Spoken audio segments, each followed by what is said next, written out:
Hello, friends here on YouTube. John Santos here. What we are seeing in our country during this pandemic, during the virus, is tyranny. Straight up, straightforward, and regardless, unconstitutional. Uh, in Hawaii, they are going to have police on the beaches of Hawaii. Yes, they will. Link will be down below. And they've said that if you're in the water, if you're below the water marker, you're okay. But if you're on the beach, it's not okay. Okay, so pretty much that makes no sense. Pretty much it's saying you can't go to the beach, which is absolutely ridiculous. Now in certain states, you can't garden. If you're out gardening and doing certain things, you can't do that either. Who are they to tell us how to live our lives? Don't know. Here's the thing, okay? People are gonna say, John, well, Second Amendment, we've got to worry about this virus. Yeah, I get that, but at the same time, if you're not gonna stand up or do anything about it, that becomes a problem. We're just gonna let them dictate to us how we're gonna live our lives. And yeah, I understand it's an executive order. I get that. But in the same token, there, there's a thin line between, stay indoors, protect yourself, and then saying that garden seeds, you can't do gardening. Are you joking me? This is absolutely ridiculous. In Michigan, you have a tyrannical governor, even Democrats and Republicans and independents in that state, where she wants to uh, tax or have a gas tax of 47 cents on the dollar. Tell me if you would go driving if your state wants to do a gas tax of an additional increase of 47 cents on the dollar.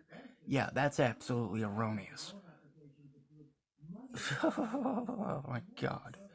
And it's funny because you now have over 150,000 people asking for the governor to resign or to be recalled. The I keep telling you all. I really do. I keep telling you that eventually what's going to happen in our country. It's playing out now.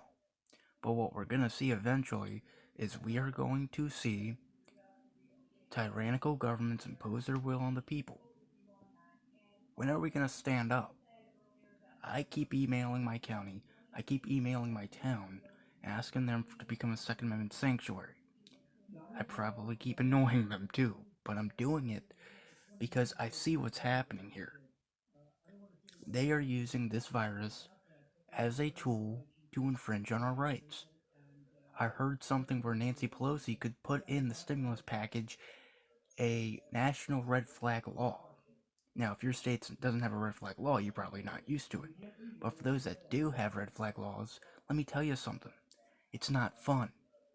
Pretty much, if somebody deems you to be a threat and you're not a threat, but someone can call the police and say that you are a threat, they can go get a court order, they can check you out, and in some cases, like I said like several weeks ago, a Maryland man died at his house because the police shot this guy.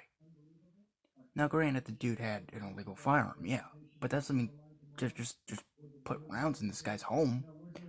This is absolutely ridiculous. This is absolutely tyrannical.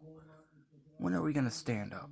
We have to start taking our homes back. We gotta start taking our states back. This has gone too far. And yes, even in a crappy state like Maryland, you know, I respect everyone, but you know, there's laws on the books here too where it's, let's just say if I have a gun and let's say if I give a gun to my girl, but she doesn't have a gun, but I'm giving it to her for hunting purposes. She could go to jail for a year and face $5,000 in fines. But obtaining an illegal weapon is only $1,500 and only a fine of $500. Or, yeah, fine of $1,500, but a jail time up to a year. Makes no sense. So, we gotta do something here. We just can't sit on our asses and wait for something to happen. We need to take some form of stance. I'm not trying to say break the law, but in the same token, a lot of what these governors are doing are tyrannical, and it does violate First Amendment rights. And now they're saying some states like California, your gun sales, you can't have gun sales, you can't open gun stores. Who are they to dictate to the people what they can and cannot open? If the people want to, they could just stop paying taxes altogether. Not saying, don't do that. Please don't. But I'm just saying, something's got to give here, folks. I'm tired of it. You all are tired of it. Let's get something done. I'm John Santos signing off.